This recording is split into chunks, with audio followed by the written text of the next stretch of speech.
ఆ నీడను చూస్తేనే ఆ బీజిఎంకి మనకి షివరింగ్ వచ్చేస్తుంది. ఒకటి ఏంటంటే దడొచ్చేస్తుందండి ఆ బీజిఎంకి. సినిమాలో సీన్లు చూస్తుంటే దడొచ్చేస్తుంది. ఫస్ట్ హాఫ్ అంతా కూడా సినిమా క్యారెక్టరైజేషన్ రివీల్ చేయడం కానీ, అసలు ప్రభాస్ గారి లుక్స్ కానీ, ఫైట్స్ కానీ, ఆ ఫ్రెండ్కి ఇచ్చే వాల్యూస్ కానీ, ఫ్రెండ్ మీద ఎవడైనా చెయ్యేస్తే తలకాయ నరికేస్తాడు, ఫ్రెండ్ని టచ్ చేస్తే నరికేస్తాడు. అంటే అదొక రకంగా అయిపోతాడు. క్యారెక్టరైజేషన్ అలా డిజైన్ చేసాడు క్రియేటర్ అండి. నిజంగా అలాంటి క్రియేటర్స్ ఎవరో ఉంటారు చెప్పాలంటే.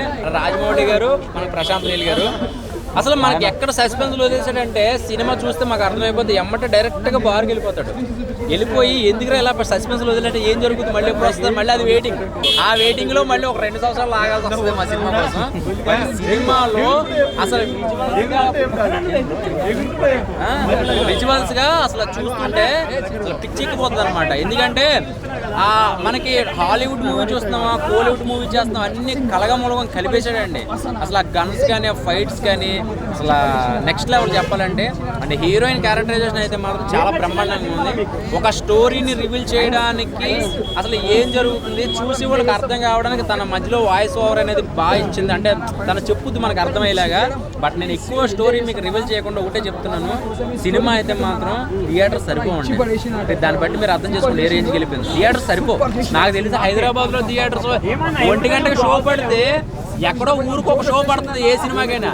ఏంటంటే ఎన్ని థియేటర్లు, అన్ని థియేటర్లు పడ్డాయి. బట్ ఏంటంటే పండగకైతే మాత్రం తొక్కిసలాట్లు జరుగుతాయి. నాకైతే మాత్రం పోలీస్ ప్రొడక్షన్ ఎక్కువ పెట్టాలా, ఏదైనా జరగచ్చు. అందుకనే ముందుగానే మీరు ఊహించుకోండి.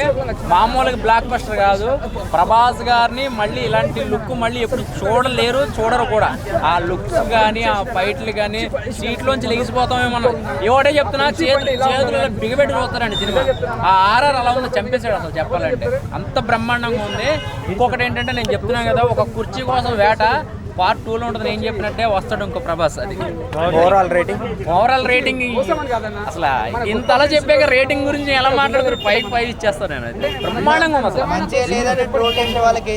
మంచిగా లేదని ట్రోల్ చేసే వాళ్ళకి ట్రోల్ చేసేవాడు చూస్తే అని అమ్మ అనవసరంగా ప్రభాస్ గారిని ట్రోల్ చేసిన బాధపడతాడు నిజంగా చెప్పాలంటే. అంత ఇదిగా ఉంది. అసలు క్యారెక్టరైజేషన్ ఏంటంటే బాబు అసలు కంట్రోల్ చేయలేకపోయాడు. అసలు ఆ ప్రశాంత్ నీల్ గారు ఎలా తీసారో తెలియదు. ఆ క్యారెక్టరైజేషన్ డిజైన్ ఏంటంటే బాబు, ఒక ఫ్రెండ్షిప్ కోసం ఇలా కూడా చేయొచ్చా, ఇలా కూడా ఉంటుంది సినిమా. అసలు ఒక మెకానిక్ నరుకుడు గన్, ఒక మెకానిక్ ప్రభాస్ గారికి గన్ ఎలా వాడాలో చెప్తున్నాడు ఒకడు. ఆ సీన్ కూడా అదే ఎక్కువ చెప్పలేకపోతున్నానండి. ఏ సీన్లు చెప్పలేకపోతున్నాను నేను, దాచేస్తాను. మీరు వచ్చి థియేటర్కి వచ్చి చూసండి. మీరు పెట్టే 400 టికెట్కి 800 రూపాయలు అంటే 2 పార్ట్లు చూసినంత ఆనందం కలుగుతుంది చెప్పాలంటే. అంత బీభత్సం అనమాట. ఇది ఒక బీభత్సం, ఇది చెప్పలేము మామూలుగా. ఒక బీభత్సం. ప్రభాస్ గారు ఇంకా మీరు ఇంకా హ్యాపీ అండి. ఇంకా చెప్పాలంటే మీకు స్ట్రెస్ లేదు. ఇంకా అంటే ఆడియన్స్కి ఒక మంచి సినిమా ఇవ్వాలి, డిసప్పాయింట్ చేస్తున్నామని ఒక థాట్లో ఉన్నారేమో. ఇంకా మీరు రిలాక్స్ అయిపోవచ్చు. పార్ట్ 2 వచ్చేస్తుంది కాబట్టి తర్వాత మీరు ఉన్న నెక్స్ట్ ప్రాజెక్టులు ఏంటనే ప్రసంగం తీసుకోవచ్చు. ఒకటే చెప్తున్నా, సినిమాని రకరకాలుగా ట్రోల్ చేసి ఏదైనా చేయొద్దు దయచేసి. అదొకటే నేను చెప్తున్నా, మామూలుగా లేదండి. Thank you.